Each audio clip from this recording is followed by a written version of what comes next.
Ayan po, magandang umaga po sa ating lahat. Welcome again to Pastor Sundays TV Lot Vlog. Nandito po tayo ngayon sa bayan po ng San Manuel, Tarlac.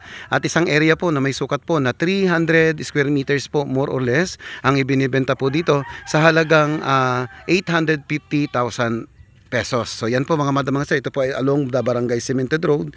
Ito po ay titled property, tax updated po ito at portion po ng 300 square meter ang ibinibenta pang residential lot po ito. So yan po mga madam mga sir, that is along the Barangay Cemented Road, may power line, meron na rin po tayong mga water source po dito sa area. Kaya kung kayo po interesado sa halagang 850, ito po mga madam mga sir ay naka all in, kasama na po ang linis at transfer of title sa pangalan po ninyo as our buyer. So yan po mga mga sir, ayan po kung kayo po interesado, yan, pwede nyo po akong kontakin sa 0949-830-8370 at ito po ay napakalapit lamang sa ating MacArthur Highway, malapit lamang po ito sa ating main highway, main road at ito po ay Barangay Cemented Road at magmula po sa bayan ay sementado po, wala po tayong dadaan ng rough road. So yan po mga madam mga sir, napakaganda po ng property at napakaganda po ng view, yan kung papansinin nyo po ang paligid ng property at ito po ay residential lot na po lahat, halos lahat po. Yan po mga madam.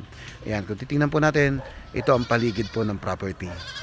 Yan po mga madam. Kaya maraming salamat mga madam sa patuloy na pagsuporta po ninyo at pagtangkilik sa Pastor Sundays TV Lot Vlog. Maraming salamat din po sa patuloy ng pag-aabang ng mga video po na ina-upload po namin araw-araw. So yan lamang po. Magandang umaga po muli.